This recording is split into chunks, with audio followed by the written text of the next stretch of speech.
খেলা দেখাচ্ছে। এরপরে দাদাকে পাঠাবো। দেখে নাও 10 বছরের ছেলে, 10 বছর বয়স আছে, মাটি ছেড়ে 50 ফুট চলে যাবে।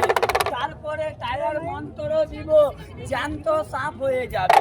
কোনো ভয়ের খেলা নয়, হাসি আনন্দ বাচ্চা হাফিজ করে দেবে তো। পারবি না।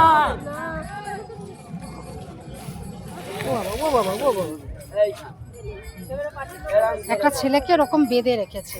বলে চলে যা, ডাক দিও, বলো চলে যা, আমি যাবো, তুমি যাবে। হ্যাঁ, তারপরে তোমাকে পাঠাবো। পটল চলে যা। কি হলো?